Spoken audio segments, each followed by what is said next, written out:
Hey YouTubers, it's Charlie. This is going to be my Supergirl episode 1 video. I'll explain what's going on with the season, all the new characters. Just careful for spoilers if you haven't seen it yet. 100% improved from last season so far. Now, we have Superman, so it's always going to be a slam dunk when you have Superman in episodes. I think the real test for Supergirl will be when she's on her own.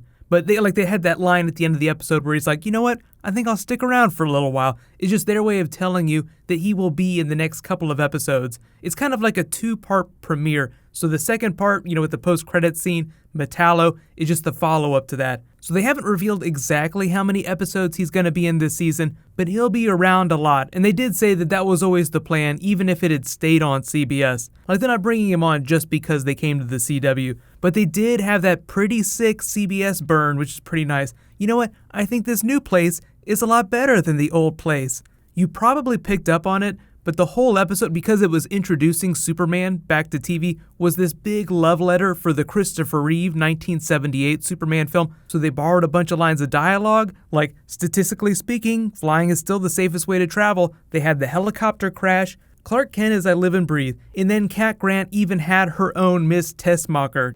Miss Tessmacher! Miss Tessmacher! So number 10 was all the classic Superman references. A lot of the dialogue that they had when he was on the phone with Perry White was also very much in the tone of that 1978 film. So number 9, Tyler Hoechlin's Superman, so much more in the tone of Christopher Reeve's Superman than in the Henry Cavill super heavy version of Superman. So I think week to week, he's just going to be a lot more fun to watch. And so it just remains to be seen what they do with him while he's on the show. They've said a little bit about how they're going to use him. He's going to be like this shining example of what a hero is. But the whole point of the series, like this episode, was Kara picking a path. Obviously, she's going to make some choices that Superman doesn't totally agree with, so they're going to butt heads. So there's going to be some tension between them. There's tension between him and Martian Manhunter. So I'll explain that. So number 8, WTF. Martian Manhunter beef with Superman explained. So the way they explain it is that Martian Manhunter and Superman found a meteorite that was made of kryptonite. After he found out what it was, he coined the term kryptonite. So like Martian Manhunter came up with the name kryptonite. And when he decided to keep it on hand as a deterrent, like a nuclear deterrent in case any Kryptonians went off the rails, Superman got pissed. So as long as you're keeping weapons of mass destruction inside your home, I'm not going to hang out with you kind of thing. So after Martian Manhunter was like, nobody's going to get their hands on it. Don't worry about it. I felt like that was just them letting you know, oh, well, Metallo very clearly going to steal the kryptonite and use it to power himself. So that was Operation Emerald. Emerald as in green, green as in kryptonite. Number 7, also a bunch of comic book name drops. So you got Intergang, Cortal Maltese, Cosnia. Cosnia was actually a place they used on Legends of Tomorrow in Season 1. It was like a place that Vandal Savage took over. But Cortal Maltese has shown up on Arrow. It was a big place in the Batman comics. Intergang is one of the big criminal organizations of the DC Universe. So they're getting way more comic booky. And then he also has the joke about super telepathy. She's like, oh my god, is that actually going to be one of my powers? That'd be amazing. And the funny thing is that was actually one of Superman's powers in the classic comics. If you haven't read a lot of the really old Superman comics, they get pretty ridiculous. I mean, like really over the top. Superman has had almost every single power that you could possibly think of. So that's why during events like Crisis on Infinite Earths and like their big universe-altering rebooting events, they trim that up. But number 6, meet Lena Luthor. So if you don't know who Lena Luthor is, she was basically Tess on Smallville. Her full name was Lutessa Lena Luthor. The Supergirl version said that she was adopted by Lex's father, but on Smallville, I think they actually made her the biological daughter of Lionel Luthor. So either way, you kind of get what they're doing with her character. Like she tells Supergirl, I'm trying to make a name for myself outside of my family.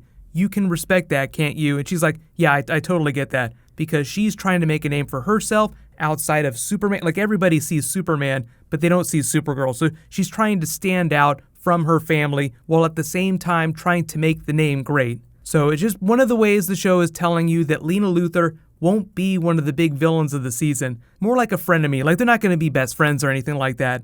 And then number 5, we learned that Lex Luthor, inside Cell Blocks X, is behind John Corbin trying to kill Lena Luthor. So they really want you to sympathize with Lena Luthor. Like they want there to be no mistaking that Lex Luthor is still around, still very much a villain, and there are much bigger threats. But number 4, Supergirl makes up her mind and decides to become a reporter, pursuing justice while she's Kara in a way that enables her to leave the building, like actually go on scene, so that she has an excuse to jet away and help people.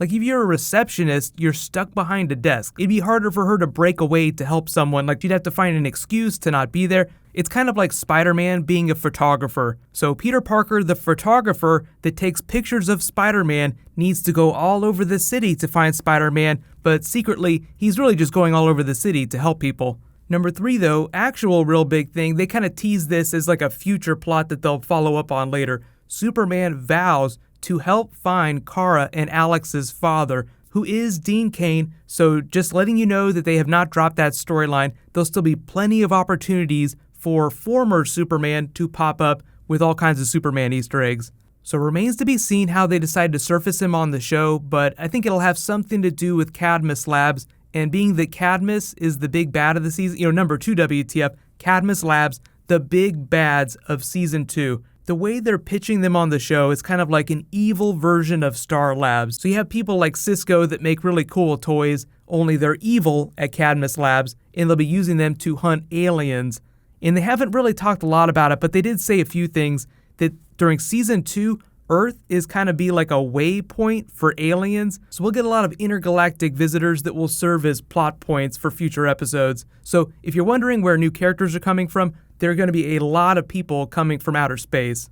But number 1 WTF, of course, first big person to come from outer space is MonEl. If you don't know who he is in the comics, he's basically a Daxamite who's like a Kryptonian cousin who has similar powers but slightly different weaknesses. They haven't really said how they're going to deal with that on the TV show, if it's going to be super true to the comics, because instead of kryptonite being his weakness, lead is his weakness. So it's really weird, so they might just do away with that and make him vulnerable to kryptonite just like Kara and Superman. But the way they pitch his character, like they kind of explain in the episode that he's from this special place in outer space where time kind of stands still, so he's much older than Kara and Superman, like much, much older, but he looks just as young. So one of the big reasons they said they decided to use the character, just in general on the show, is because they wanted to tell that fish out of water story. Like Kara's been living on Earth for a long time, so she's assimilated the culture. She is fully an American girl, like she loves pizza, she loves like all this junk food.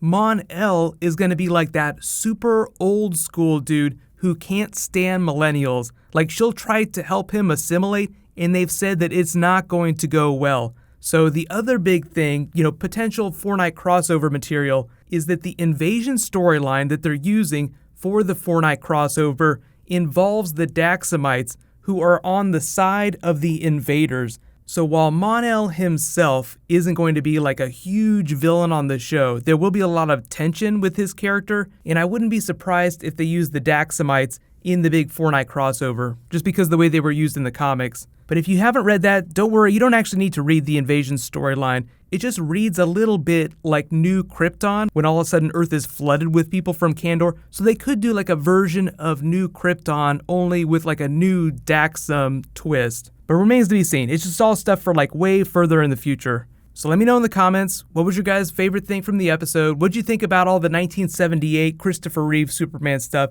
I feel like they did a really good job with that. So I really like the tone, I like the energy. We'll see how it goes week to week. So I'll be doing videos for the next couple of episodes, but I feel like it's just 100% better than it was last year. So really hope they can keep the momentum up. But as promised, there will be a DC giveaway that'll just run across all the DC videos I do during the week, the DC TV shows. So all you have to do to enter that is be a subscriber and leave a comment on this video. It's just a $20 Amazon gift card. So I'll remind everyone when I post my Flash video tomorrow night. So we got Flash tomorrow night, then a new episode of Arrow, and then Legends of Tomorrow Justice Society is premiering on Thursday. So I'll remind everyone about the schedule when I post DC videos. But if you have any special requests for bonus videos or things from episodes that you guys want me to do, just let me know in the comments. While you guys wait for that to post, you can click here for my Killer Frost trailer video, and you can click here for my Flash episode 1 video. Thank you so much for watching, everybody. Let's high five. I'll see you guys tonight.